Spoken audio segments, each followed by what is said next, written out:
வாசிக்கலாம். 1 நாளாகமம் 14:2.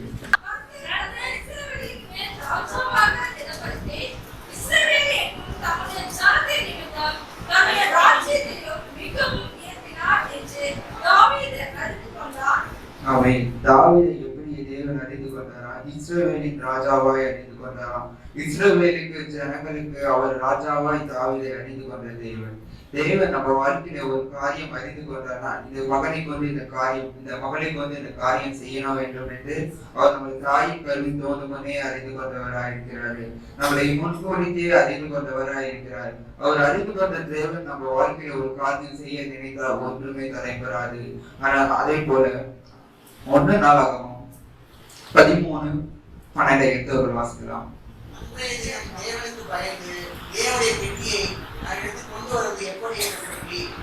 தாவீது அந்த தினத்தில் அந்த கன்வென்ஷன் பாக்ஸ் ஒரு இடத்துல இருந்து ஒரு இடத்துக்கு மாறிக்கொண்டே இருந்தது. அது போல அந்த தாவீது அந்த காலத்துல பயந்தாரு. இந்த கன்வென்ஷனல் பாக்ஸ் நான் எப்படி என் இடத்துல கொண்டு வந்து சேர்ப்பது? அவர் எதற்காக பயந்தாருன்னா 13ஆம் அதிகாரம் 9ஆம் வசனம் எடுத்து வாசிக்கலாம். அவர்கள் சீதோனின் களமட்டம் வந்தபோது ஆடுகள் எழுந்தபடியினால் ஊசா பெட்டி பிடிகள் கையை நீட்டினான். அப்பொழுது கர்த்தர் ஊசாவின் மேல் கோபம் உண்டவராகி அவன் தன் கையை பெட்டி அடைக்கிறது அவனை அடித்தார். அங்கே அவன் தேவ சமூகத்தில் செத்தார். அவன் ஈசா அந்த மனிதன் அந்த மாடுகள் சரிந்தனால அவர் கையை நீட்டி அந்த பெட்டியை பிடிக்கலாம் அப்படின்னு சொல்லி அவர் கையை நீட்டினாரு. ஆனா தேவன் அவர் மீது கோபம் உண்டு. அவர் அந்த இடத்துல மன்னிக்கும்படி தேவன் கிருபை செய்தாரு. ஏன் அப்படி அவருக்கு எதிராக நின்றார்? ஆனா அந்த கன்வென்ஷனல் பாக்ஸ் அந்த பிரீஸ்ட் அவங்க மட்டும் தான் அதை தொடரணும், அவங்க மட்டும் தான் அதை செல்லணும் அப்படின்னு சொல்லி சில ரூல்ஸ் அண்ட் ரெகுலேஷன் அந்த காலத்தில் இருந்தது. அது போல தேவன் சொல்கிற காலகட்டங்கள், தேவன் சொல்கிற வழிமுறைகளை நம்ம பின்பற்றி நடக்கும் போது இவர்கள் தான் இந்த காரியம் செய்யணும் அப்படின்னு தேவன் முன்குறித்து இருக்கிறார். தேவன் இவர்களை கொண்டுதான் இந்த காரியம் செய்யணும் அப்படின்னு சொல்லி முன்குறித்து இருக்கிறார். அதை விட்டு நம்ம ஜனங்கள் நம்ம என்ன பண்ணுகிறோம்? அந்த காரியத்தை நான் செய்திருவேன், இந்த காரியத்தை நான் முடிச்சிருவேன் அப்படின்னு சொல்லி போய்கொண்டு இருக்கிறார்கள். ஆனா அது தேவனால் விரும்புவதல்ல. தேவன் அவர் செய்ய சித்தம் வைத்தது, யாரை கொண்டு செய்ய சித்தம் வைத்தாரோ அவரை கொண்டுதான் அந்த காரியத்தை செய்ய சித்தம் வைத்திருக்கிறார். அவர் செய்ய நினைத்தது ஒருபோதும் தடைபெறாது. நான் நினைச்சா மாத்திரலாம், நான் இருந்தால் மாத்திரலாம், நான் நினைத்தால் இதை உயரத்தில் வைத்திருக்கலாம் அப்படின்னு சொல்லி நம்ம நினைத்து கொண்டிருப்போம். அதுக்குரிய ஏற்ற மனிதனை ஏற்ற காலத்தில் தேவன் தருகிற தேவனா இருக்கிறாரு. அவர் நம்ம வாழ்க்கையை பொய்க்குரிய தேவன் அல்ல, அவர் மெய் மட்டும் அடைகிற தேவன். அதுபோல இஸ்ரவேலின் ராஜாவை தாவீதாக மாற்றினார். ஆனா தாவீதும் அந்த இடத்துல பயந்தார். இந்த பெட்டியை நான் எப்படி கொண்டு செல்வது, என் தேசத்துக்கு நான் எப்படி என்னோடு கொண்டு செல்வது அப்படி பயந்து 13ஆம் வசனத்தை வாசிக்கலாம். 13:13.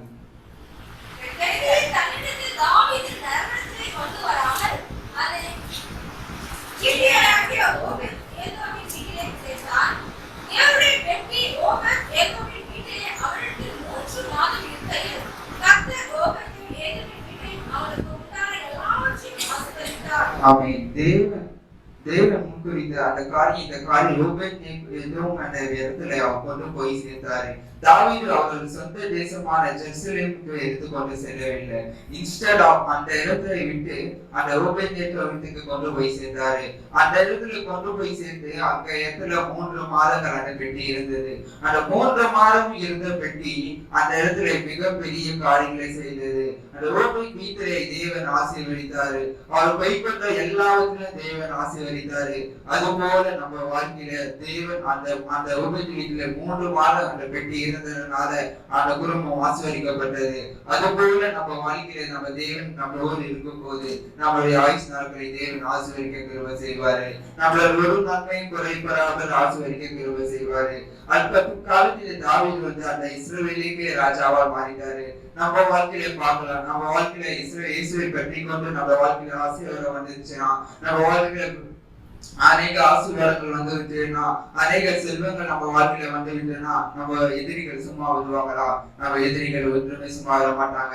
எப்படி இருந்தவங்க இவங்க இப்ப இவ்வளவு ஆசீர்வாதமா இருக்காங்க, இயேசுவை பற்றி கொண்டு இவ்வளவு ஆசீர்வாதமா இருக்காங்க அப்படின்ட்டு அநேகர் எழுப்புவாங்க.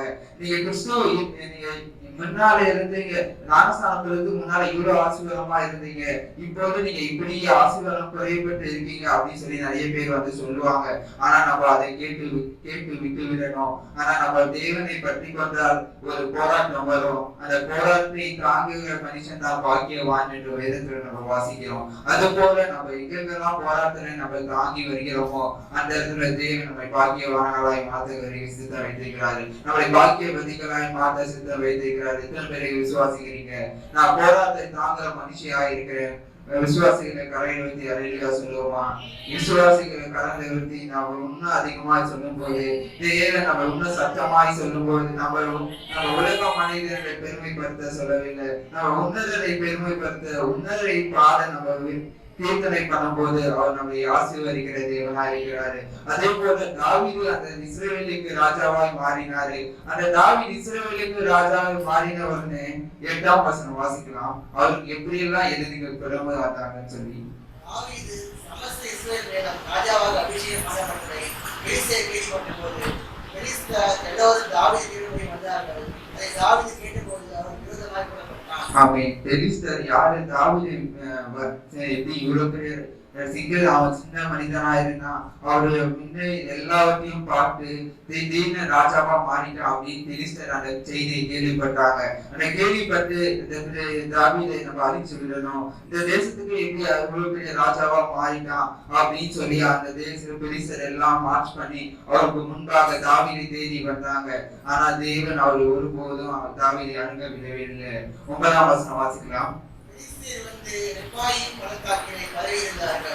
பெலிஸ்தருக்கு விரோதமாக போகலாமா?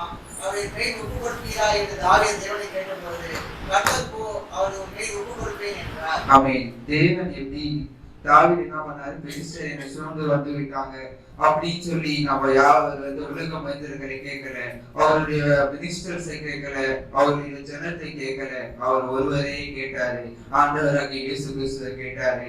இயேசு கிறிஸ்துவத்துல கேட்கும் போது நம்ம வாழ்க்கையில அவரு ஆலோசனை கர்த்தரா இருக்கிறார். எத்தனை பேர் விசுவாசிக்கிறீங்க? என் வாழ்க்கையில ஆலோசனை கர்த்தரா இருக்கிறாரு. எனக்கு பலன் தருகிற தேவனா இருக்கிறாரு. எனக்கு சத்துவம் தருகிற தேவனா இருக்கிறாரு. எனக்கு வெற்றியை தருகிற தேவனா இருக்கிறாரு என்று அவர் என்ன பண்ணாரு? இயேசு கிறிஸ்துவ கேட்டாரு. பெலிஸ்தர் எனக்காக எனக்கு இந்த தேசத்துல வந்து கொண்டிருக்காங்க, நான் என்ன செய்வது கர்த்தாவே அப்படின்னு சொல்லி அப்போது அவர் இயேசுவிடத்துல கேட்டாரு. தேவன் அப்படியே அவர் மறுவிட்டு தந்து, நீ போய் அவனுக்கு அட்டாக் பண்ணு, நான் உனக்கு வெற்றியை தருகிறேன் என்று அவர் மறுபடியா கொடுத்தாரு. தாவீதிடத்தில் இயேசு பேசின தேவன் நம்மிடத்தில் பேசுகிற தேவனா இருக்கிறாரு. நம்ம செய்கிற காரியத்தை நம்ம அவரிடத்தில் ஒப்பு கொடுத்து கேட்கும் போது அவர் நீ செய்ய மகனே, நீ செய்ய மகனே, நான் உனக்கு வெற்றி தருகிறேன் என்று சொல்கிற தேவனா இருக்கிறாரு. அந்த காரியம் எப்படிப்பட்ட காரியமா இருக்கணும்? தேவனுக்கு பிரியமான காரியமா இருக்கணும். தேவனுக்கு சித்தத்துக்கு பிரியமான காரியமா இருக்கும்போது தேவன் நம்ம தலையை உயர்த்துகிற தேவனா இருக்கிறார். எத்தனை பேர் விசுவாசிக்கிறீங்க? தேவனுக்கு பிரியமான காரியம் நான் செய்யும் போது என் தலையை தேவன் உயர்த்த சித்தம் வைத்திருக்கிறாரு. என்னை ஒருபோதும் தலை பிரிய செய்யும் போதில்லை, அவர் நிச்சயமாக என் தலையை உயர்த்த போறாரு. 11ஆம் வசனம் வாசிக்கலாம். 14-13. அவர்கள் பாகால் பிராசிக்கு வந்தபோது தாவீது அங்கே அவரை முறியடித்து கல்லைகள் உடைந்து ஓடுகிறது போல தேவனின் கையினால் முத்துகளை உடைபட பண்ணினார் என்றான். அதைவிட கருத்திற்கு பாகால் பிராசி. ஆமென். அவர் எங்க இடத்துல வந்தாங்க? பாலார் அந்த இடத்துல வரும்போது தேவன் அவங்களுக்கு தாவீதோடு இருந்ததுனால அந்த ஜனங்கள் எப்படி போனாங்கன்னா, ஒரு தண்ணி ஒரு இடத்துல ஊத்துனா எப்படி கடலடிச்சு போகுமோ, எப்படி சிறந்து ஓடுமோ, அது போல தேவன் அவருடைய பெலிஸ்தருடைய ஜனத்தை மாற்றினார். பெலிஸ்தருடைய ஆர்மியை அந்த விதமாக கிருபை செய்தார். அது போல தேவன் நம்மளோடு இருக்கும் போது, தேவன் நம்ம வாழ்க்கையில இருக்கும் போது வெற்றியை தருகிற தேவனா இருக்கிறார். நமக்கு விரோதமாக உருவாக்க ஆயுதம் வாய்க்காதே போகும்போது, நமக்கு விரோதமாக எழுப்புகிற எதிர்மை செப்பி போவாங்க. அவங்க இந்த தண்ணியை போல பறைந்தரித்து போவாங்க, அவங்க நிர்வாகமாகி போவாங்க. அவங்க ஒருமே நமக்கு முன்பாக எதுவுமே செய்ய முடியாது. அதுக்கு அப்படி இருக்கணும் என்றால் நம்ம எப்படி இருக்கணும்? நம்ம தேவனிடத்துல முன்குறித்து இருக்கணும். தேவனிடத்துல நம்ம கிருபையா கேட்கணும். தேவனிடத்திலே நம்ம இறுக்கமா கேட்கணும். நம்ம செய்கிற காரியத்துல எல்லாம் உண்மையா இருக்கும் போது தேவன் பெரிய காரியங்கள் செய்வார். சங்கீதத்துல வாசித்து நம்ம அநேக நம்மளுக்கு விரோதமாக நம்ம அமைதியா பேசினாலும் நம்மளுக்கு விரோதமாக அவங்க அப்படி மாட்டி போட்டுருவாங்க. நம்மளுக்கு விரோதிகள் அப்படியாக இருக்கிறாங்க.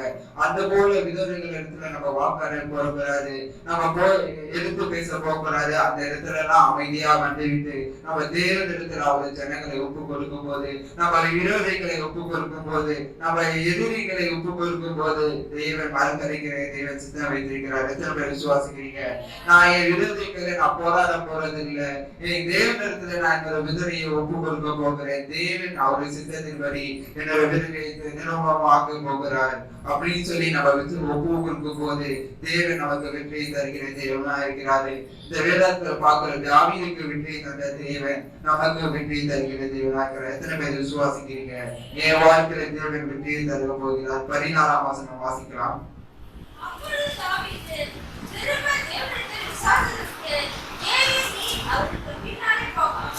அவர்களுக்கு பக்கமாய் சுற்றி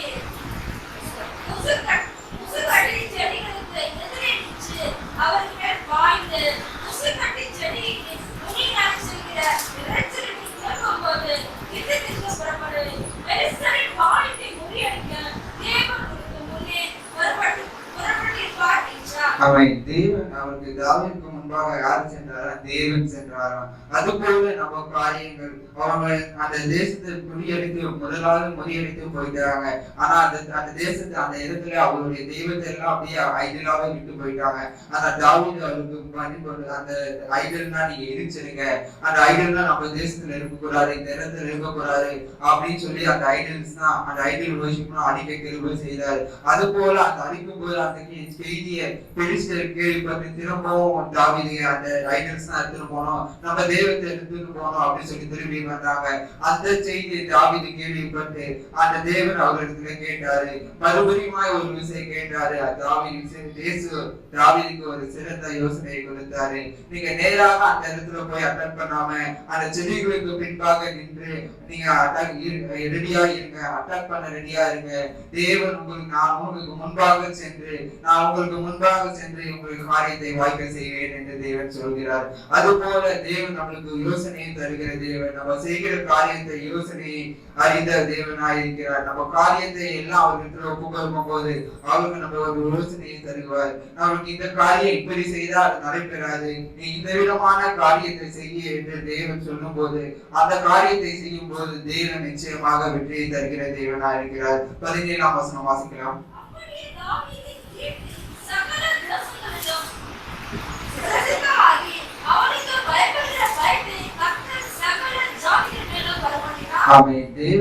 தேவன் தாவீது செய்த சொன்னது போல, இயேசு சொன்னது போல அவர் அப்படியே கேட்டதுனால அவருடைய பலன், அவருடைய தேசம் அந்த உலக நாடுகள் எல்லாமா பரவி போகுது. தாவீது மிகவும் பெரியவனா இருக்கா. ஏன் பெரியவனா இருந்தான்? நீங்க ஒரு விஷயம் யோசிச்சு பாருங்க. தாவீது பெரியவனா இருந்தான், அவன் சுயபலத்தால ஓடி இருந்தா அந்த இடத்துல நிச்சயமா தோற்று போயிருப்பான். தேவனை முன்குறித்து தேவனை முன்வைத்து போனனால்தான் நிச்சயமாக அவனை வெற்றி பெற கிருபை செய்தாரு. நீங்க வேலை செய்கிற தளத்துல தேவனை முன்வைத்து வைங்க, உங்க குடும்பத்துல முன்வைத்து வைங்க. நீங்க எங்கெல்லாம் போகீங்களோ அங்க இடத்துல தேவனத்துல கேளுங்க. தேவனை முன்குறிங்க. உங்களுக்கு பிரியமான காரியங்களை வாழ்க்கையில செய்யப்படணும் தகப்பனே, உங்களுக்கு பிரியமான காரியத்தை நான் செய்யப்படணும் அப்படின்னு நீங்க கேளுங்க. அப்போது தேவன் உங்கள் வாழ்க்கையை வெற்றியை தருகிற தேவனா இருக்கிறாரு. நீங்க போகிற இடத்துல எல்லாம் தலையை உயர்த்துகிற தேவனா இருக்கிறாரு. உங்க வேலைத்தளத்துல தலையை உயர்த்துகிற தேவனா இருக்கிறாரு. உங்க குடும்பத்திலே தலையை உயர்த்துகிற தேவனா இருக்கிறாரு. நீங்க எங்கெல்லாம் வாழ்றீங்களோ எங்கெங்கெல்லாம் இருக்கிறீங்களோ அந்த இடத்துல நான் தேவன் தலையை உயர்த்துகிற தேவனா இருக்க. எத்தனை பேர் விசுவாசிக்கிறீங்க? நான் இருக்கிற தளத்துல தேவன் என்னை தலையை உயர்த்த போகிறாரு. என் பகுதி மக்களுக்கு முன்னால என் தலையை உயர்த்த போகிறாரு. என் வீட்டிலே ஆசீர்வதிக்க போகிறாரு. நான் வேலை தளத்திலே தேவன் ஆசீர்வதிக்க போகிறாரு. தேவன் நம்ம வாழ்க்கையை ஆசீர்வதிக்கணும்னா நம்ம தேவனை முன்வைத்து நடக்க வேண்டும். எத்தனை பேர் விசுவாசிக்கிறீங்க? நான் தேவனை முன்வைத்து நடப்பேன், தேவன் எல்லாத்தையும் என்னை ஆசீர்வதிப்பார். 15ஆம் அதிகாரம் 25ஆம் வசனம் வாசிக்கலாம். தேவன் அந்த வழியா அந்த கன்வென்ஷனல் பாக்ஸ் கொண்டு வந்திருந்தாங்க. ஆயிரத்து சேர்வைக்காரர்கள் கர்த்தருடைய உடன்படிக்கை பெட்டியை ஓபேத் ஏதோமின் மகிழ்ச்சியோட கொண்டு வர போனார்கள். அவங்க எப்படி கொண்டு வர போனாங்க? அவங்க மிகவும் மகிழ்ச்சியோடு கொண்டு வந்து போன வந்து சேர்ந்தாங்க. அந்த ஓபேத்தேகம் வீட்டில இருந்து அவங்க மிகவும் மகிழ்ச்சியாக கொண்டு வந்து சேர்க்கும் போது 29ஆம் வசனம் வாசிக்கலாம். கர்த்தருடைய உடன்படிக்கை பெட்டி தாவீது நகரம் மட்டும் வந்தபோது சவுலின் குமாரத்தியாக மீகாள் பலகவழியாய் பார்த்து தாவீது ராஜா ஆடி பாடுவதை கண்டு அவனுடைய இதயத்திலே அவமதித்தார். அவன் இப்போ என்ன பண்றாங்க, அந்த தாவீது மிகவும் அந்த தேசத்துல கொண்டு வரும்போது அவங்க மிகவும் அருகில் கொண்டு வரும்போது தாவீது எப்படி எவ்வளவு பெரிய ராஜா, அந்த சவுலோட மகள் அந்த மில்கியாய் வந்து பேசும்போது அந்த ஜன்னல் வழியா பார்த்து இவ்வளவு பெரிய ராஜாவா இருக்காரு, இந்த பெட்டிக்கு மேலாக இவ்வளவு கொடூரமா டான்ஸ் ஆடி இவ்வளவு ஆடல் பாடணும் பாடி கொண்டிருக்கிறானே, இது மிகவும் அசிங்கமா இருக்கு அப்படின்னு சொல்லி அந்த சகோதரிய மகள் சொல்றாங்க. ஆனா நம்ம தேவனுக்கு முன்பாக செய்கிற காரியம் உலக மனிதருக்கு முன்பாக அது ஈரகமா தான் இருக்கும், அது அசிங்கப்பட்டுதான் இருக்கும். ஆனா தேவனுடைய பார்வைக்கு அது மிகவும் பெருமையா இருக்குது. எத்தனை பேர் விசுவாசிக்கிறீங்க? தேவனுடைய பார்வைக்கு நம்ம பிரியமான காரியம் செய்யும் போது தேவன் நம்மை ஆசீர்வதிக்கிற தேவனா இருக்கிறாரு. நம்ம நேரடிய வாழ்க்கையில பார்க்கலாம், அநேக கைத்தொழிலை கொடுத்து கொண்டு இருப்பாங்க, அநேக பகுதிகளில் அநேக மினிஸ்ட்ரிகள் மூலமாக கைத்தொழில் கொடுப்பாங்க. ஆனா தேவன் அறியாத ஜனங்கள் சொல்லுவாங்க, இவ்வளவு வந்துட்டாங்க கைத்தொழில் கொடுக்க, அந்த பேப்பர் எல்லாம் கசங்கி அது வேஸ்ட் தான் அப்படின்னு தூக்கி போடுவாங்க. அந்த காரியம் அவருக்கு கண் முன்பாக அது ஒரு பிரயோஜனம் இல்லாத காரியமா இருக்குது. ஆனா அது தேவனுக்குரிய பார்வையில பார்க்கும்போது அது மிகவும் பிரயோஜனமா இருக்கு. எத்தனை பேர் விசுவாசிக்கிறீங்க? நம்ம தேவனுக்கு என்று ஒரு ஆத்துமாக வந்து நம்ம அலைந்து திரியும் போது தேவன் நம்ம சிலரை மாற்றுகிற தேவனா இருக்கிறார். எத்தனை பேர் விசுவாசிக்கிறீங்க? தேவனுக்கு என்று நான் ஓடும் போது தேவனை வாழ்க்கையில பெரிய காரியங்களை செய்ய போகிறாரு. 16ஆம் அதிகாரம் 13ஆம் வசனம் வாசிக்கலாம். அவர் செய்த அதிசயங்களையும் அவருடைய அற்புதங்களையும் அவர் வாக்கின நியாய தீர்ப்புகளையும் நினைவு கூறுங்கள்.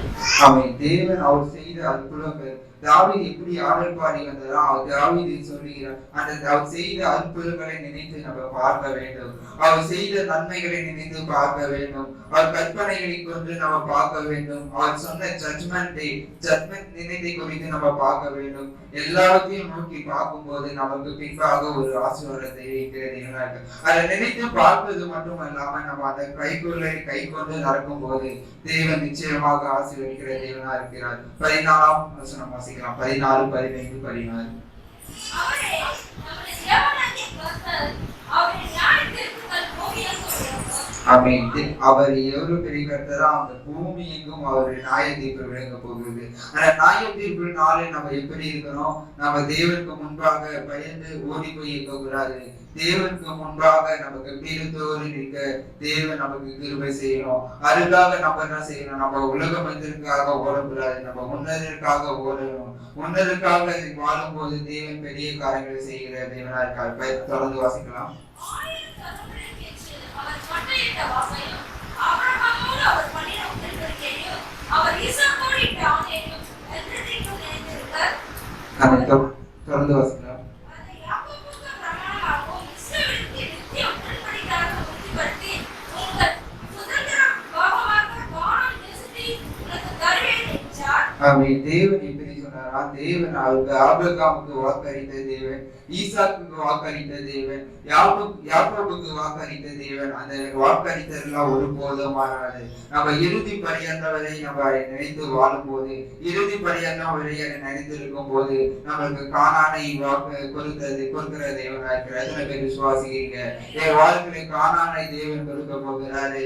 தேவன் ஆபிரகாமுக்கு வாக்களித்த தேவன், ஈசாக்குக்கு வாக்களித்த தேவன், யாக்கோபுக்கு வாக்களித்த தேவன் எனக்கும் வாக்களித்திருக்கிறாரு. என் வாழ்க்கையை கானான் என்ற தேசத்தை வாழ்க்கையை தரப்போகிறாரு.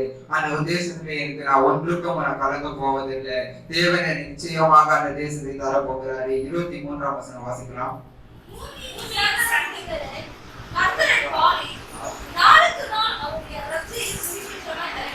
ஆமென். நம்ம எப்படி சுவிசேஷத்தை அறிவிக்கணுமா? அவரை பாடி அவருடைய ரசியை நம்ம சொல்லும் போது அவர் நம்மை உயர்த்துகிற தேவனா இருக்கிறார். தொடர்ந்து வாசிக்கலாம்.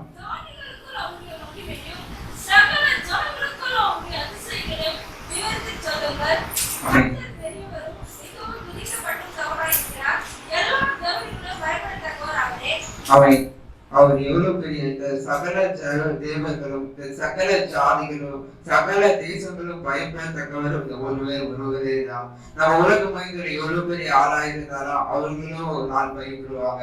எவ்வளவு பெரிய கண்ட்ரியோட பிரசிடண்டா இருந்தாலும், எவ்வளவு பெரிய ஆளா இருந்தாலும், எவ்வளவு தேவர்கள் அனைகள் கும்பிட்டு வந்தாலும், ஆனா மெய்யாக அவங்க எல்லாரும் நம்ம தேவனாகிய கர்த்தருக்காக தான் பயப்பட போறாங்க. அவர் ஒருவரே மிகப்பெரிய தேவன். 27ஆம் வசனம் வாசிக்கலாம். மகிமையும் கனமும் அவர் சமூகத்தில் இருக்கிறது, வல்லமையோ மகிழ்ச்சியோ அவர் சரத்திலே இருக்கிறது. ஆமென். அவர் எப்படி இருக்கிறாரா நம்ம வார்த்தையில தொடர்ந்து மறுபடியும் வசனம் வாசிக்கலாம். ஆமென். மகிமையும் கனமும் அவர் சமூகத்தில் இருக்கிறது. அதாவது அவர் மகிமை பொறிந்த தேவனா இருக்கிற எத்தனை பேர் விசுவாசிக்கிறீங்க? என் தேவனை வாழ்க்கையில மகிமை பொறிந்த தேவனா இருக்கிறாரு. நான் அவரோட ஸ்தலத்துல நான் எப்பவுமே நீடித்த நாட்களாய் நிலைத்திருப்பேன். நான் ஒருபோதும் வெட்கப்பட்டு போவதில்லை. 34ஆம் வசனம் வாசிக்கலாம். கர்த்தரை துதியுங்கள், அவர் நல்லவர், அவர் கிருபை என்றும் உள்ளது. ஆமென். நம்ம யாரை துதிக்கணும்? கர்த்தரை மட்டுமே துதிக்கணும். இந்த உலக மனிதர்களை துதிக்க கூடாது, பண்ணிய தெய்வத்தை துதிக்க கூடாது. நம்ம கர்த்தரை மட்டும் துதிக்கும் போது நம்ம வாழ்க்கையில தேவன் பெரிய காரியங்களை செய்கிற தேவனா இருக்கிறார். 36ஆம் வசனம் வாசிக்கலாம். இஸ்ரவேலின் தேவனாகிய கர்த்தருக்கு சதா காலங்களிலும் ஸ்தோத்திரம் உண்டாவதாக. அதற்கு ஜனங்கள் எல்லாரும் ஆம் என்று சொல்லி கர்த்தரை துதித்தார்கள். ஆமென். இஸ்ரவேலின் ஜனங்கள் எப்படி சொன்னாங்க? ஆம் என்று தேவனை துதித்தார்கள். அதுபோல இந்த உலக ஜாதிகள் ஜனங்கள் எல்லாம் ஒரு நாள் மாறி விடுவாங்க. நம்ம இஸ்ரவேலின் தேவன் தான் மெய்யான தேவன் என்று அறிந்து கொண்டு நம்ம தேவத்தை தேடி வருவாங்க. அப்போது அவர்களும் துதிக்கும் போது நம்ம தேசத்தை தேவன் ஆசீர்வதிக்கிற தேவனா இருக்கிறாரு. நம்ம இருக்கிற பகுதியை தேவன் ஆசீர்வதிக்கிறவரா இருக்கிறாரு. நம்ம மேலும் மேலும் உயர்த்துகிற தேவனா இருக்கிறார். எத்தனை பேர் விசுவாசிக்கிறீங்க? என் தேவன் என்னை மேலும் மேலும் உயர்த்த சித்தம் வைத்திருக்கிறாரு. நான் ஒருபோதும் தலை குனிந்து போக போறதில்லை. என் தலையை உயர்த்தி ஆசீர்வதிக்கிற தேவன் சித்தம் வைத்திருக்கிறாரு. 2 ராஜாக்கள் 17:33 நாங்கள் விட்டு வந்த ஜாதியுடைய முறைப்படி நாங்கள் தேவனை சேவிக்க மாட்டார்கள். 17:33 அவர்கள் எப்படி பண்ணாங்க? அவங்க விட்டு வந்த ஜாதி தேசத்தை விட்டு அவங்க அப்படியே அந்த ஓல்ட் ட்ரெடிஷனலே அவங்க ஃபாலோ பண்ணிட்டு இருந்தாங்க. ஆனா நம்ம அப்படி இல்லாம நம்ம தேவனுக்கென்று நம்ம மனம் திரும்பி மாறிவிட்டோம். நம்ம மனம் மாறவில்லை, மனம் மாறி இருக்கோம். தேவனே மெய்யான தேவன் வந்து அறிந்து கொண்டிருக்கிறோம். ஆனா நம்ம அவங்க ஓல்ட் ட்ரெடிஷனை நம்ம ஃபாலோ பண்ணாம நம்ம தேவனுக்கென்று நம்ம தேவன் கொடுத்த கற்பனையை நம்ம கை கொண்டு நடக்கும் போது தேவன் நம்ம பெரிய காரியங்களை செய்கிற தேவனா இருக்காரு. நம்ம அனைவரும் தேசத்துல உலக மனிதர்கள் பார்ப்பாங்க. கிறிஸ்துவ ஜனங்களை இப்ப பார்த்து கொண்டு இருக்காங்க. என்ன பாக்குறாங்கன்னா, இந்த நாள்ல இந்த வீட்டை விட்டு வெளியே வரக்கூடாது, இந்த நாள்ல எனக்கு ஆசை வரும், இந்த வீட்டுல இருக்க ஆசை வரும், வெளியே வந்துடும், செவ்வாய்க்கிழமையான நல்ல நாள் இல்ல அப்படி என்று அனைவர் பார்த்து கொண்டு இருக்காங்க. அந்த தேசத்தை அந்த விடத்தெல்லாம் தேவன் இருக்கிறவரா இருக்கிறாரு. 34ஆம் வசனம் வாசிக்கலாம். இந்நாள் வரைக்கும் அவர்கள் தங்கள் முன்னிய முறைப்படியே செய்து வருகிறார்கள். அவர் கர்த்தருக்கு படை நடப்பதும் இல்லை. சுயநீகள் முறைமைப்படி ஆகினர். கர்த்தர் இஸ்ரவேலின் புத்திரரை யாக்கோபின் புத்திரருக்கு கற்பித்த நியாயப்பிரமாணத்தை கற்பனைக்கு மற்றபடியாக செய்யவில்லை. ஆமென். எப்படி ஜனங்கள் எப்படி இருக்காங்க? இந்நாள் வரைக்கும் அவங்க இயேசுவை பற்றி கொண்டு வாழ்ந்தாங்க, இயேசுவை நம்பி வாழ்ந்தாங்க, இயேசுவை ஜீவிப்பாங்க, இயேசுவை மெய்யான தேவன் எல்லாம் பண்ணுவாங்க. ஆனா அவங்க அந்த பழைய வழிபாடை விட்டு அவங்களால வெளியே வர முடியவில்லை. இன்னைக்கு காலையில கூட எங்க அம்மா என்ன சொன்னாங்கன்னா, ஒரு காணிக்கை கொடுக்கறதுக்காக கொடுத்தாங்க காணிக்கை. நான் வாசப்படி வெளியே இருந்தேன், எங்க அம்மா வாசப்படிக்கு உள்ள இருந்தாங்க. நீ காணிக்கை கொடுத்து உள்ள வந்து வாங்கிக்கோ, வெளியே இருந்து உள்ள வந்து வாங்கக்கூடாது அப்படின்னு சொல்லி அவங்க பழைய இதுல இருக்காங்க. ஆனா எதுவுமே அந்த காரியம் நம்ம வாழ்க்கையை நம்ம பின்பற்றாம எல்லா நாளும் எல்லா இடமும் தேவனுக்கு என்று பிரியமான இருந்தா, இங்க இருந்தாலும் தேவனுக்குரிய ஆசீர்வாதம் தான், அங்க இருந்தாலும் தேவனுக்குரிய ஆசீர்வாதம் தான் அப்படின்னு சொல்லி நம்ம அந்த பழைய கைப்பனையை நம்ம விட்டு அந்த கைப்பனையை நம்ம மறந்து வாழும் போது நம்ம தேவன் நமக்கு பெரிய காரியங்களை செய்கிற தேவனா இருக்காரு. அநேக அந்த நாட்களை பார்ப்பாங்க, அந்த நாட்களை பார்க்க கூடாது. அநேக இந்த நாள் நேரத்தை பார்த்து கிறிஸ்துவலா மாறுவாங்க. இந்த தேசத்தை நாள்ல போகக்கூடாது, இந்த இடத்துல இப்படி போகக்கூடாது, நம்ம முன்பாக போயிடலாம், இல்ல அதுக்கு பின்பாக போயிடலாம் அப்படின்னு சொல்லி அநேகர் எண்ணிக்கொண்டு வாழ்ந்து கொண்டு இருக்காங்க. அது போல நம்ம வாழாம நம்ம தேவனே உண்மையான தேவன் என்று தேவன் கொடுத்த கற்பனையை நம்ம கை கொள்ளும் போது, யார் ஓட்டுக்கு அவர் கொடுத்த கற்பனையை அவருக்கு வந்த கைப்பனையை நம்ம கை கொண்டு வாழும் போது உயர்த்துகிற தேவனா இருக்கார். 35ஆம் வசனம் வாசிக்கலாம். கர்த்தர் இவர்களோடு உடன்படிக்கை பண்ணி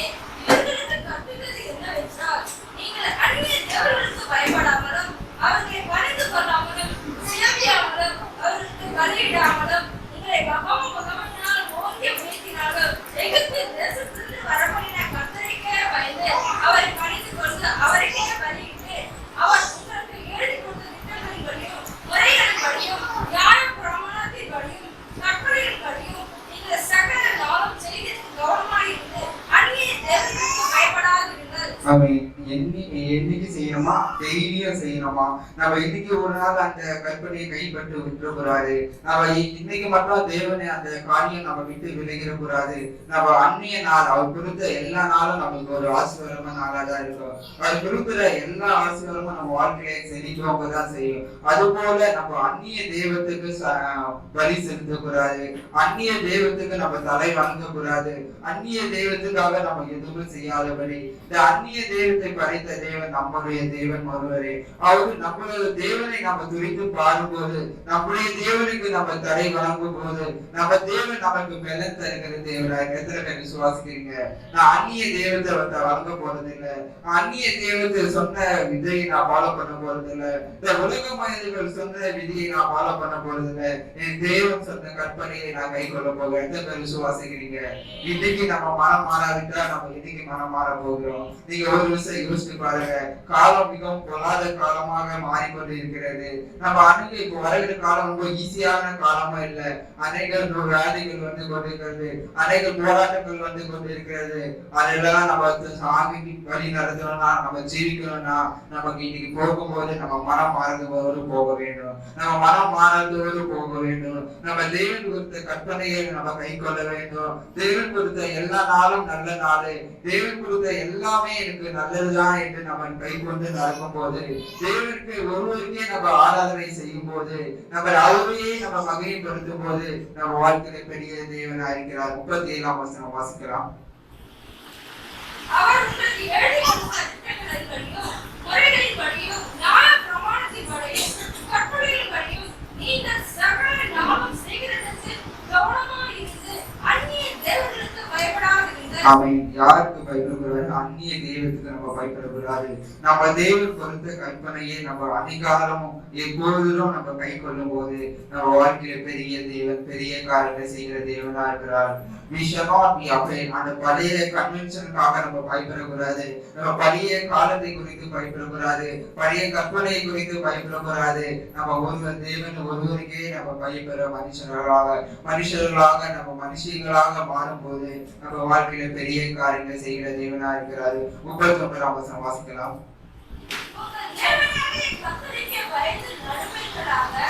அப்பொழுது அவர் உங்கள் சத்துருக்களின் கைக்கு உங்களை தம்மிப்பார் என்று அவர்களுக்கு சொல்லியிருந்தார். ஆமென். யாரு சொல்லியிருந்தார்? நம்ம தேவன் ஒருவருக்கே பயப்படணும். தேவன் சொன்ன கற்பனையை நாம கை கொள்ளும் போது தேவன் நம்ம சத்துருக்களை நமக்கு விலக்கி பாதுகாக்கிற தேவனாயிருக்காரு. நான் ஒரு சத்துருக்களை நம்ம கைக்கு கொடுக்கிற தேவனாயிருக்க. எத்தனை பேர் விசுவாசிக்கிறீங்க? நான் தேவனுடைய வார்த்தையை கை கொள்ளுவேன், தேவனுடைய சித்தத்தை நான் கை கொள்ளுவேன், தேவன் எனக்கு கொடுத்த கற்பனையை நான் கை கொள்ளுவேன். தேவன் எனக்கான எழுதி கொடுத்த அந்த கற்பனையை கை கொள்ளும் போது தேவன் என் வாழ்க்கையில பெரிய காரியங்களை செய்வாரு. நான் இந்த நாள் சமாதானம் பார்க்க மாட்டேன், இந்த நேர சமாதானத்தை பார்க்க மாட்டேன் அப்படின்னு சொல்லி நம்ம வாழும் போது நம்ம தேவன் நம்மளை உயர்த்துகிற தேவனா இருக்காரு. நம்ம சத்துருக்களை நம்மளை விட்டு விலக செய்கிற தேவனா இருக்கிறாரு. 40-41 வாசிக்கலாம். ஆனாலும் அவர்கள் செவிகொடாமல் தங்கள் முந்தின வருகையின்படி செய்தார்கள். ஆமென். ஆனாலும் இந்த தேசத்துல ஆனாலும் அவங்க தேவன் இவர்களா நமக்காக ரத்தம் சிந்தி நம்ம பாவங்கள் எல்லாம் நீக்கி நம்ம வியாதிகள் எல்லாம் மாற்றி இதுவரைக்கும் நம்முடைய ஜீவனோடு பாதுகாத்து வந்தாரு. இதுவரைக்கும் நம்ம வழி நடத்தி வந்தாரு. ஆனா நம்ம சபை ஜனங்கள் இன்னையை கொண்டு இந்த நாள் கொண்டு இந்த நிமிஷத்துல கொண்டு நம்ம எல்லாரும் எப்படி இருக்கணும்? தேவனுடைய கற்பனையை கை கொள்கிற மனுஷர்களாக மாறணும். தேவன் நம்ம வாழ்க்கையில ஒரு காரியம் சொல்லி விட்டார்னா அந்த காரியத்தை நம்ம செய்யும் போதுதான் மேலும் மேலும் ஆசீர்வாதத்தை தருகிற தேவன்.